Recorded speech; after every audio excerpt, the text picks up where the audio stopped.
ابھی 1 سال پہلے جب ترکی کے اندر زلزلہ آیا تھا، ترکی کے اندر جب زلزلہ آیا تھا، اس زلزلے میں جو ایک مسلم خاتون جو واقعی کنیز فاطمہ تھی، جو واقعی کنیز عائشہ تھی، جب ترکی کے ملبے کے اندر وہ تبی ہوئی تھی، جب کارکنان نے، وہاں کے لوگوں نے جب ملبے کو ہٹایا اور اس عورت سے کہا، اس نبی کی بیٹی کی یعنی کہ شہزادی سے کہا، اس اسلام کی شہزادی سے کہا، ترکی کے ملبے کے اندر جو دب گئی تھی کہ آ جاؤ، باہر نکل کے آ جاؤ، قسم کھا کے کہتا ہوں اتنا ملبہ اس کے اوپر تھا، اتنا وزن اس کے سر کے اوپر تھا۔ اس عورت نے کیا کہا تھا معلوم ہے؟ اس جو ہے اسلام کی شہزادی نے کیا کہا تھا؟ اس شہزادی سے آج کی عورتوں کو لیسن لینا چاہیے، سبق لینا چاہیے۔ اس نے اس اسلام کی شہزادی نے کہا تھا جو ترکی کے ملبے کے نیچے دب گئی تھی، اس نے کہا تھا میں جب تک باہر نہیں آؤں گی جب تک کہ تم مجھے پردہ لا کر کے نہیں دو گے، مجھے ابا دے دو، ابا یعنی مجھے پردہ لا کر کے دے دو۔ اس کو پردہ لا کر کے دیا گیا۔ اس اسلام کی شہزادی نے اپنے منہ پہ، اپنے چہرے پہ اور اپنے سر کے اوپر پردہ ڈالا، وہ باہر نکل کے آئی، اس کے چہرے کو کسی نے نہیں دیکھا۔ اللہ اکبر! دنیا والوں نے دیکھا 1 سال پہلے جب یہ معاملہ سب کے سامنے آیا، پوری دنیا جو ہے ان کے ایمان کی قائل ہو گئی، ان کی عظمت کی قائل ہو گئی۔ پوری دنیا یہ کہنے پر مجبور ہو گئی اگر ایمان مضبوط کسی کا دیکھنا ہے تو وہ فلسطین اور ترکی کے مسلمانوں کا دیکھ لینا۔ بے شک بے شک، بہت خوب سید صاحب۔ ایمان اگر مضبوط کسی کا دیکھنا ہے تو فلسطین کے مسلمانوں کا دیکھ لینا، ان کے ایمان ایسے مضبوط ہے قسم خدا کی۔ اس ترکی کی شہزادی کا اسلام دیکھ لو، اس ترکی کے اسلام کی شہزادی کا اسلام دیکھ لو جو ملبے کے باہر بھی آئی ہے تو پہلے اس نے دوپٹہ مانگا، پہلے اپنا سر ڈھکا، پھر اس نے اپنا چہرہ ڈھکا، پھر وہ غیر مردوں کے سامنے آئی ہے۔ اللہ اکبر! میری ماں اور بہنوں، ایسی شہزادی بن کر کے دکھاؤ۔ میں قسم کھا کے کہتا ہوں جو بیٹی نیک ہوتی ہے اس کا باپ جو ہے معاشرے سوسائٹی میں سر جھکا کر کے نہیں چلتا ہے، بلکہ اس کا باپ جو ہے اپنا سر جو ہے فخر سے بلند کر کے چلتا ہے۔ ایسی بیٹی بن کر کے دکھاؤ۔ اللہ اکبر کبیرہ! یہ معاملہ ہمارا ہونا چاہیے۔ اب ذرا سنو، آگے بڑھ رہا ہوں، یہ تو میں نے بیٹیوں کے تعلق سے بتایا، لیکن میں بتا رہا تھا کہ مردوں کا نکاحوں کا معاملہ کیسا ہونا چاہیے۔ بس تاریخ اسلام پڑھ کے سنا رہا ہوں اور اپنی بات کو سمیٹ رہا ہوں۔ اللہ اکبر! اس نگاہ کی وجہ سے نا، نگاہ کی وجہ سے، نگاہ کی حفاظت کی وجہ سے یار، ہماری نگاہوں کی حفاظت کی وجہ سے کتنے یار غیر مسلم کلمہ پڑھ کے مسلمان ہو گئے۔ ادھر والے بولتے ہیں سبحان اللہ، سبحان اللہ سبحان اللہ۔ کہ ادھر والے جو ہیں اندھیرے کا فائدہ اٹھا رہے ہیں کیا؟ معاشر پیر صاحب یہ بول لے رہے ہیں کہ بھائی وہی بولتے رہیں گے جو آگے بیٹھے ہیں۔ ارے آپ بھی بول دو یار، آپ کو بھی نیکیاں ملتی رہیں گی۔ بولو یار سبحان اللہ، یا رسول اللہ۔ اچھا، نعرہ لگانے کی ذمہ داری ہمارے نقیب صاحب کی ہے کیا؟ سب ذمہ داری انہی کو دے دی ہے کیا؟ کوئی اللہ کے رسول کا سچا غلام نہیں جو مجمع میں سے نعرہ لگا دے؟ لگا دو بھائی، ہاتھ اٹھا کر لگائیے نعرہ، بلند آواز سے لگائیے نعرہ۔ نعرے تکبیر، اللہ اکبر، نعرے رسالت یا رسول اللہ، نعرے رسالت یا رسول اللہ۔ علماء اہل سنت زندہ باد، علماء اہل سنت زندہ باد، نعرے تکبیر، اللہ اکبر، سرزمین لکشمی پور گڈھے زندہ باد۔ بولو یا رسول اللہ۔ اب تاریخ اسلام بتا دوں، سننا چاہتے ہیں؟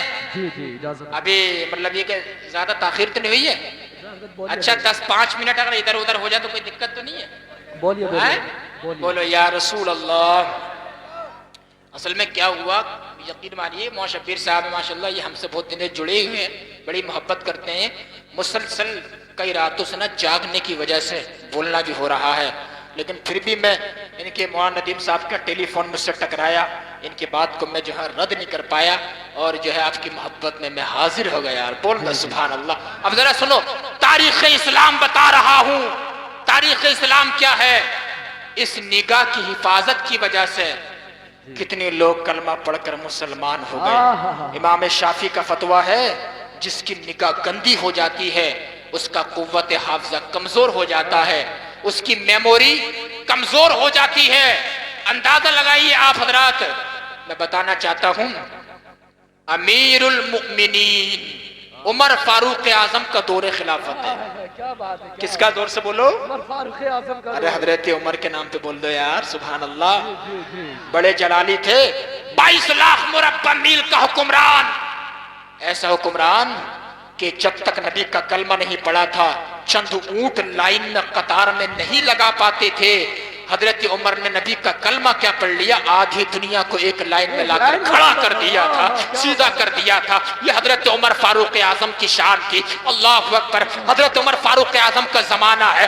اور ایک صحابی رسول جن کا نام ہے سعد ابن ابی وقاص رضی اللہ تعالی عنہ. سعد ابن ابی وقاص کون ہے؟ جن کو عشرہ مبشرہ میں شمار کیا جاتا ہے. عشرہ مبشرہ میں جنتی صحابی ہے سعد ابن ابی وقاص. نام یاد رکھنا، سعد ابن ابی وقاص رضی اللہ تعالی عنہ.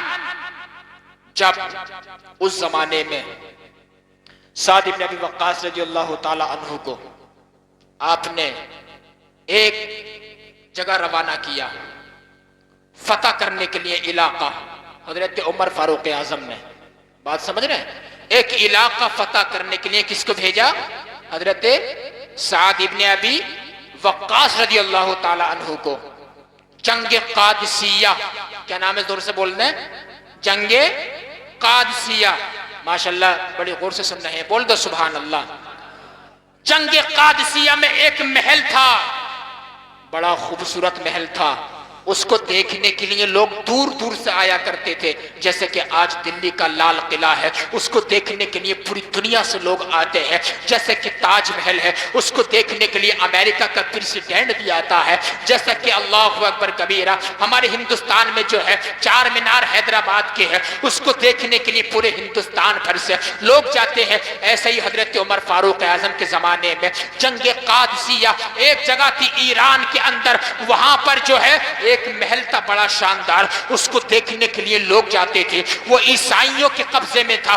اللہ اکبر. حضرت سعد ابن ابی وقاص کو حضرت عمر فاروق اعظم نے لیڈر بنایا، قائد بنایا. قائد بنانے کے بعد 10,000 کا لشکر جرار ان کی قیادت میں بھیج دیا. سبحان اللہ.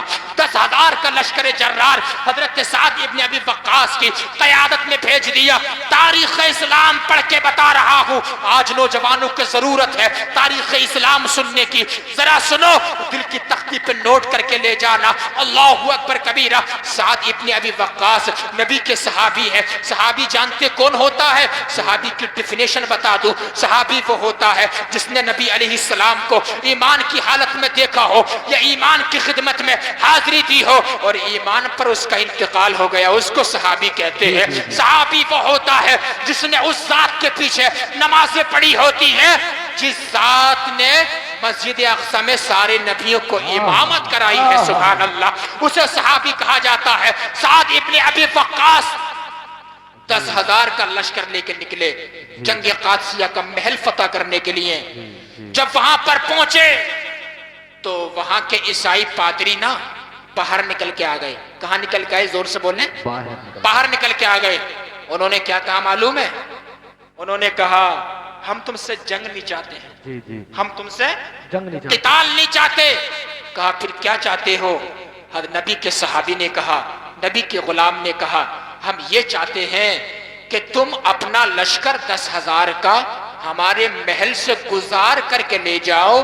ہم جو ہے ساری قلعے کی چابیاں تمہارے ہاتھ میں دے دیں گے اور فتح مبین تمہیں حاصل ہو جائے گی، ہم شکست کھا جائیں گے.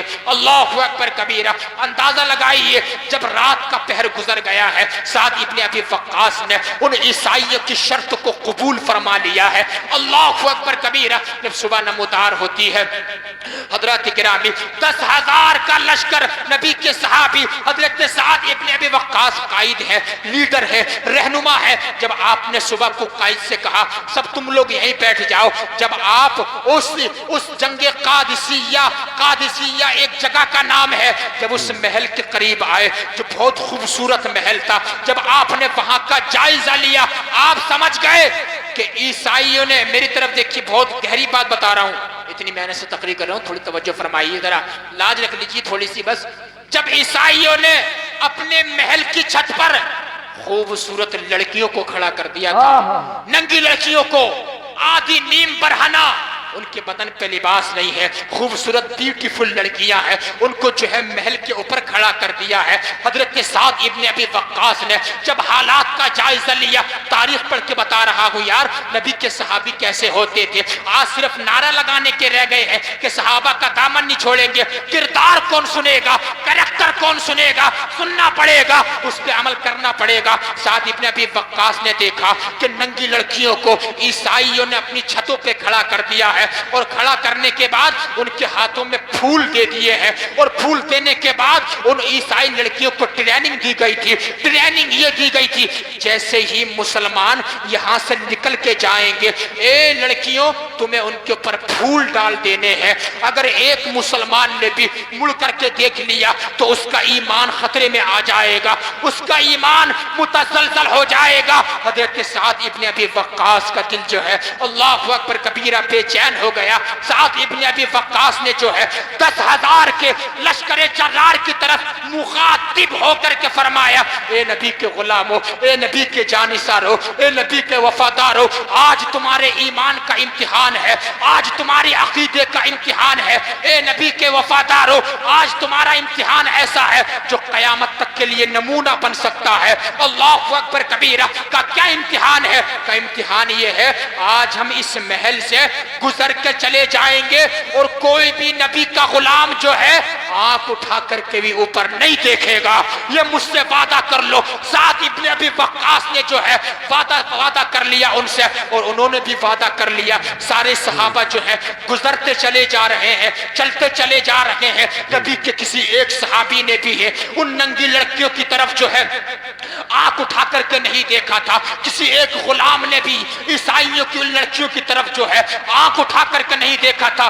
10,000 کا لشکر جرار گزر جاتا ہے اور وہ پھول ڈالتی رہی۔ اللہ اکبر کبیرہ جب لشکر جرار گزر گیا، وہ عیسائی لڑکیاں جو ہے نا اللہ اکبر اپنے پھر محل سے نیچے اتر گئیں، انہیں غیرت آ گئی اور اپنے باپ داداؤں کے پاس آئیں، اور آنے کے بعد کہا تمہیں تو غیرت سے ڈوب کے مر جانا چاہیے، اپنے پرپس اپنے مقصد کے لیے تم اپنی بہوؤں کو اپنی بیٹیوں کو استعمال کرتے ہو۔ ارے اسے دیکھو جو محمد عربی کا غلام ہے، جو محمد عربی کا غلام ہے، انہوں نے ایک بار کہا ہے کہ لڑکیوں کی طرف مت دیکھنا، کسی ایک غلام نے بھی محمد کے کسی لڑکی کی طرف نہیں دیکھا ہے۔ اے میرے ہمارے باپ داداؤ، تمہیں تو شرم سے ڈوب مر جانا چاہیے، تم ہمیں استعمال کرتے ہو۔ ہم نے جان لیا ہے کہ جس نبی کے غلام کی شان یہ ہے، انہوں نے ہماری طرف جو ہے نگاہ اٹھا کر نہیں دیکھا ہے، ہم ابھی ابھی جاتے ہیں ان کے پاس میں اور ہم ان کے ہاتھ پہ کلمہ پڑھ کے مسلمان ہو جاتے ہیں۔